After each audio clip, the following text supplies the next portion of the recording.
Welcome everybody to this latest edition of Black Dot Insights. Thank you for joining us through the course of this pandemic and this crisis. We've been sharing with our community some interviews with leaders within the industry, and in that context, we have with us today Matthew Lumsden, who is the head of distribution at Vanguard Investments Australia. So, welcome, Matthew. Thank you for joining us. No problem at all. How have your clients been? Talk through what the impact has been on both, institutional clients and advisors, and your mum and dad investors. Obviously, very different mindsets in each of those categories. What have you observed in dealing with your clients? Yeah, I think that's probably one of the things that we've all observed is that the impact has been fairly universal. So no one is immune from this crisis. Now, clearly, from a business standpoint, there appears to be short-term winners and short-term losers. But I guess for us, trying to serve all of those client groups has been our priority, along with looking after the health of our crew, our employees. Nothing gets done without highly engaged crew. And, we are basically focused on a day-to-day basis on serving our clients. I'd say the fundamental need of all clients is the same. They want to be informed about what's going on, and they also want to be reassured that we're doing what we said that we would do, and that was look after their money. We are stewards of other people's money. And so our primary obligation is to ensure that clients have the information they need when they need it, and we're there to serve as and when they need us. And that's been our focus, along with, obviously, as I said, looking after our crew. A little bit more into the detail of how you're sort of doing that, how you're looking after I guess, three things like, the immediate needs of those clients, but also how you're sort of balancing some of the urgency around maybe the economic impact on some client groups, but also trying to stay true to, what in your case is quite a long-term, product or service that you're providing. So how do you things, and what are you sort of specifically doing for different cohorts of clients to help them through this, because you guys are client centric at the core, so I'm just interested in about your reaction to this. Yeah, and look, I think the challenge is that at the very core, as you said, we're an organization that's built around long-term thinking. So, we say to all of our investors, the four main investment principles apply during all times. So, you have a plan, you keep a diversified portfolio, you keep your costs low, and you invest for the long term. I think those principles are just as relevant, maybe even more relevant during a crisis than they are during normal times. I guess the challenge, though, is that there are very real issues at play. So, within the context of superannuation, the government is clearly making some regulatory change so that those that have lost their jobs and need access to funds are able to access the hardship entitlements via super. We're also seeing advisors trying to meet the needs of their clients through similar circumstances. If you were a retiree or just about to retire, that nest egg is not as healthy as it once was, and so there may need to be some readjustments. And I think also on the mum and dad front, so if you're a retail investor and you had some spare money that you were putting to play in the market, you've also taken a hit. So no one is immune, but I think if you're able to stay the course, you're able to stay calm and invest for the long term, then that's probably the best approach at this point in time.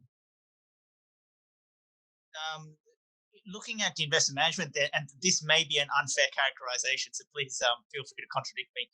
But in the past, I felt that your industry is very, it's sort of field sales dominant, right? Where a Mhm. lot of the with clients is through your field force, your sales crew.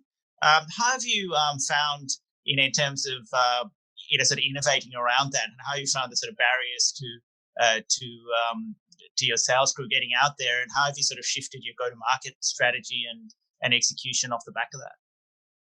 Yeah, I think your characterization is not too far off the mark. Um, we most certainly have a large field sales force. But what I'd say is the positive out of this crisis is perhaps where people have been reluctant to move to a virtual engagement, they're kind of forced to have that dialogue now. And we've been moving more and more of our activity from purely phone to a hybrid sales model whereby we're utilizing technology like this to get into the advisor's office, or more formally via a video conference with an institutional client. I actually think that this leads to a greater adoption of the technology that perhaps people were slightly reluctant to take up. And I think longer term, people are going to be a lot more comfortable with a virtual meeting. And I think the one observation I would make of our team in particular is that we have very strong relationships upon which we can build. I think the one caveat I would say is this is very difficult to do in a prospecting scenario. Now, we're not doing as much prospecting as we were prior to the crisis, but I think longer term, this is probably going to be a little more challenging when it comes to, I guess, closing particular opportunities, because I'm still of the view, and maybe I'll be proved wrong, but I'm still of the view that face to face has a role to play. But I think maybe what we might reflect on post crisis is that it may not have as strong a role as we once thought. And we've found that in across a broad range of clients. Like we always used to, think about, we've been pushing this digital and omni-channel kind of thought leadership, and trying to push our clients to be more omni-channel in the way they execute. And Mm. we've always barriers, and there's obvious real barriers to some of this. But we often find there's a barrier in mindset that has almost gone overnight, because necessity is the mother of invention. Yeah. We are finding those at some field salespeople, and it'd be good to just see the experience of your sales crew. There is a Mhm. real mind and sort of comfort level and habits that have to be unlearned and learned. So how have you found that into like the human element of this, and how your team's sort of coping, surviving, and thriving through some of these changes? Yeah, look, I think your comment is spot on. I actually think that what we've found, and you referenced this earlier, we're probably breaking up our days slightly differently to when we were in the office. And I actually think that we're tailoring our timetables probably in a manner that's better for the client too. Um, so where you're most productive, it's probably not going to be calling an advisor over lunch, but you're finding maybe an earlier call is better before the day begins. And as we're not either catching the train or commuting via the car, people seem to have more time, I guess, maybe before that 9 o'clock rush. So I think that's something that's happening. Look, there's no denying that many sales and service people are people. And so I think longer term, the longer this goes, the harder it will be for people in roles that are used to interacting with other human beings on a regular basis, with a large portion of the time face to face, this is a very different dynamic. And so, one of the areas that I am slightly concerned about, and the team are spending a lot of time thinking and planning around this, is, how do we ensure that we're managing people's mental health appropriately? I think the Are You OK initiative, I've been a supporter of that initiative for many years, and I think it comes to the fore even more now. So just making sure that we're checking in with our colleagues, and making sure that they've got an opportunity to just have a chat that's not necessarily work related. And I think that's been really powerful. As you know, we're massive supporters of the REOK Day initiative Mm. as well. What we're finding is we've had to rebuild some of the social glue that goes around our team as Mm. well. Try and Yeah. have sort of social check-ins and Friday Yep. evening drink Yeah. because it might be interacting in the work context, but that doesn't often build the human. It's almost transactional sometimes, right? When you come around the task. Absolutely. Just going back a little bit to the digital and omni-channel component of this. Hmm. Hmm. How do you sort of see your digital maturity or omni-channel maturity, and how has that been tested through this? Like, obviously there's a broader scale and scope of activities that you're now having to do out of necessity, I presume. So the engine sort of responded to that. Yeah, I mean, you very kindly earlier referred to the fact that we were able to continue kind of almost without a blip during the crisis. I mean, I think we're probably akin to the swan that's looking very calm and serene above the surface, and then feverishly moving the feet like that, crazily under the water. Um, I think that one of the interesting things that comes out of this crisis for us is that web and online activities have proved to be incredibly efficient when it comes to sharing information with our clients. And it's not just putting information up on a website. It's also been having webinars, having live Q&As with advisors, for instance. And I think that's something that's been incredibly advantageous. We've also experienced, much like everyone else in the industry, more traditional methods of communication, whether it be phone or email, have suffered from a delay in service. And that's just by virtue of the sheer volume of calls and emails that are coming through.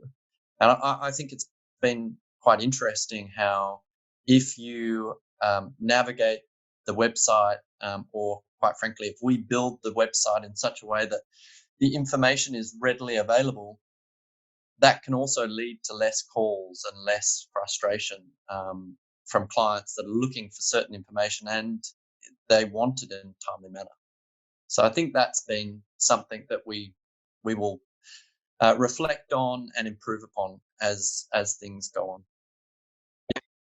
Back to your question around prospecting, do you see, and I know that, in the past, in the investment management industry, the role of digital in that, sort of top of the funnel and Hmm. further has been downplayed a little bit. And it's Hmm. always a missed opportunity because there's just so much great thought leadership and engaging content that you do for your clients, and you should be able to pull that through. So I'm just interested in how you thought Absolutely. around that, based on some of the limitations that we talked about before. Yeah, look, and I alluded to this before, right? We exist to serve our clients. So we have a fiduciary role to look after other people's money. And the best way that we do that is not just a strong partnership with our clients, but a strong partnership internally. And so, to your question around, what roles do we play through the funnel and what activities are we engaged in? We have to partner really effectively and collaboratively with our marketing and product partners. And we've been doing this for many years. But now is the time where a lot of the benefit of that partnership comes to the fore.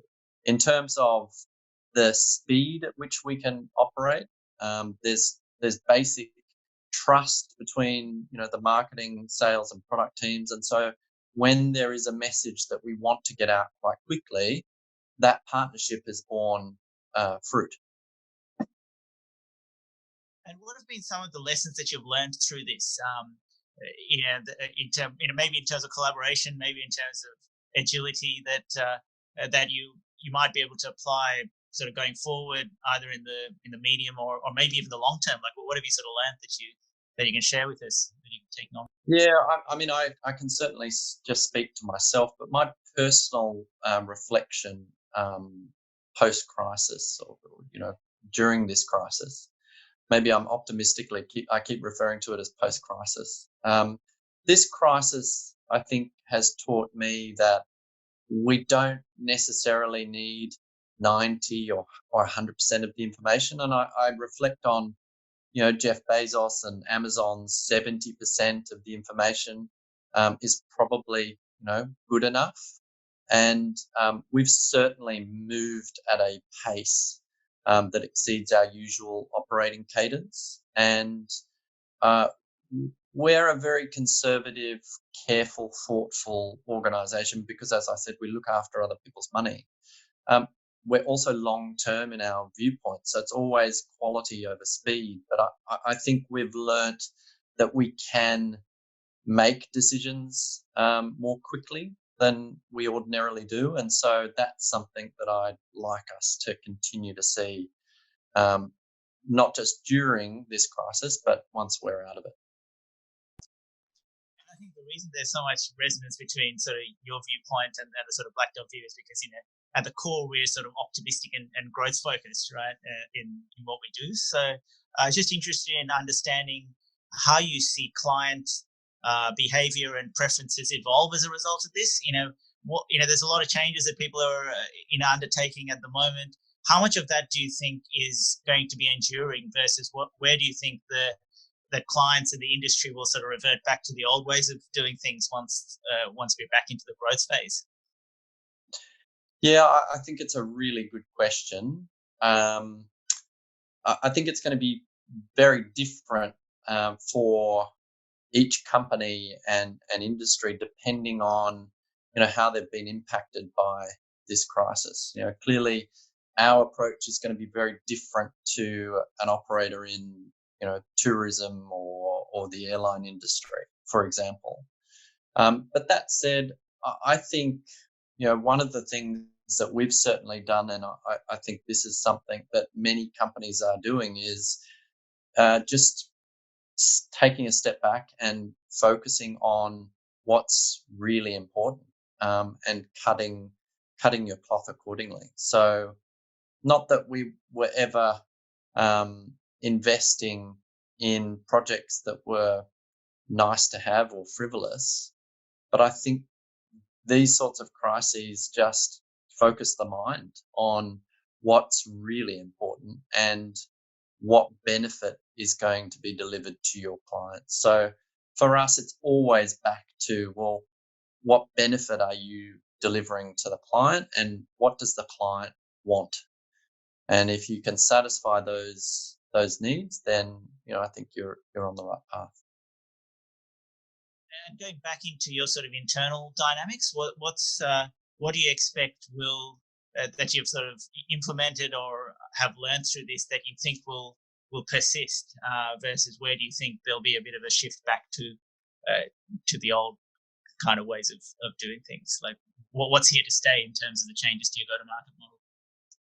Well, I really hope that the speed of decision making stays. As I said, I really want us to learn from this period of time where we're able to make decisions with as much information as we've got at the time to make informed decisions. I think it's also listening to our clients more effectively through the various channels that we've got available to us. And I think leveraging as much as we possibly can digital, and and not necessarily going back to perhaps how things were done in the past, just because that's the way they were always done.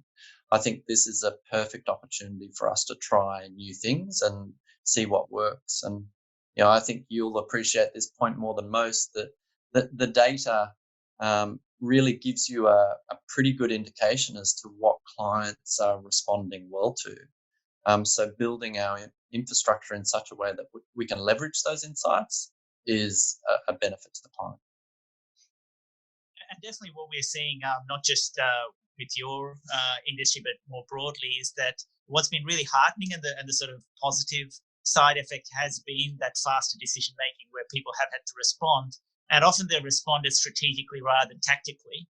And the consensus seems to be that the world has changed in almost fundamentally, where things that were seen as verboten in the past, or things that were conventional, are being broken through in terms of that mindset of the application of digital or remote channels and the effectiveness of internal collaboration. So that's fairly universal, we're finding. Great. Matthew, you've been very generous with your time, and that's all I had in terms of sort of formal questions. Is there anything else that you'd like to leave us with in terms of your reflections on the crisis, on your client base, and your more broadly what you've learned that has broader application across industries and our community in general? Yeah, I mean, I think maybe somewhat philosophical. I really hope that this crisis leads to us taking a step back, taking the time to think about what's important in our lives. And we certainly started this conversation with a chat about family, and I think that for me personally, life's a lot simpler. There's less travel. There seems to be a lot less rushing around, and I think that's good for the soul. So I think we should take the opportunity to just reflect and spend a bit more time thinking through what is important to us.